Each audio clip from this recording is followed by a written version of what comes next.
একদা রাসূল সাল্লাল্লাহু আলাইহি ওয়াসাল্লাম জায়েদ বিন হারেছার পয়গাম নিয়ে জয়নব বিনতে জাহশ রাদিয়াল্লাহু আনহা এর কাছে হাজির হন। জায়েদ বিন হারেছা রাদিয়াল্লাহু আনহু ছিলেন আল্লাহর রাসূলের আজাদকৃত কৃতদাস।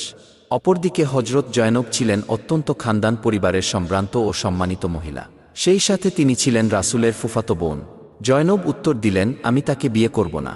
হজরত জয়নব এর সরাসরি প্রত্যাখ্যান অনেকের কাছে বেশ রুড মনে হতে পারে, কারণ এখানে প্রস্তাব নিয়ে এসেছিলেন স্বয়ং আল্লাহর রাসূল, আর দেশের সামাজিক প্রচলন হিসেবে তারা আজাদকৃত কৃতদাসের সাথে আত্মীয়তা গড়াকে খুবই আপত্তিকর, মানহানিকর ও অশোভনীয় বলে বিবেচনা করা হতো।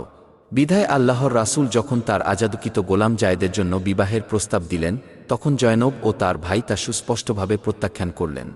আল্লাহ ও তার রাসূল কোনো কাজের আদেশ করলে কোনো ঈমানদার পুরুষ ও ঈমানদার নারীর সে বিষয়ে ভিন্ন ক্ষমতা নেই যে আল্লাহ ও তার রসূলের আদেশ অমান্য করে সে প্রকাশ্য পথভ্রষ্টতায় পতিত হয়। সূরা আহজাব আয়াত নং ৩৬।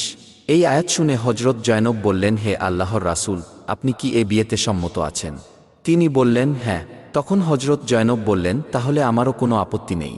আমি আল্লাহর রাসূলের বিরোধিতা করব না। আমি তাকে আমার স্বামী হিসেবে বরণ করে নিলাম। অতঃপর তাদের বিবাহ হয়ে গেল। কিন্তু জয়নবের দৃষ্টিতে জায়েদ নীচ ও হীনই রইলেন, ফলে তাদের মধ্যে বনিবনা হল না। হজরত জায়েদ বারবার আল্লাহর রাসূলের নিকট জয়নব এর বেপরোয়া ভাবভঙ্গি এবং তাকে উপেক্ষা করার অভিযোগ করতে লাগলেন ও জয়নবকে তালাক দেওয়ার ইচ্ছা ব্যক্ত করলেন।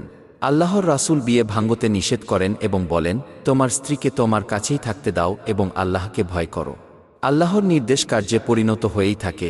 এ আয়াতে আল্লাহতালা একেবারে পরিষ্কারভাবে বলেছেন কেন আল্লাহতালা হজরত জয়নবকে আল্লাহর রাসূলের সাথে বিয়ে দিয়েছিলেন, যাতে পোষ্যপুত্রের স্ত্রীকে বিয়ে করার মাধ্যমে পালক প্রথা চিরতরে দূর হয়ে যায়। পরবর্তীতে জায়েদ যখন জয়নব এর সাথে সম্পর্ক ছিন্ন করেন এবং তার ইদ্যত পূর্ণ হয়ে যায়, তখন আল্লাহর রাসূল তাকে বিয়ের প্রস্তাব দিলে তিনি তা গ্রহণ করেন।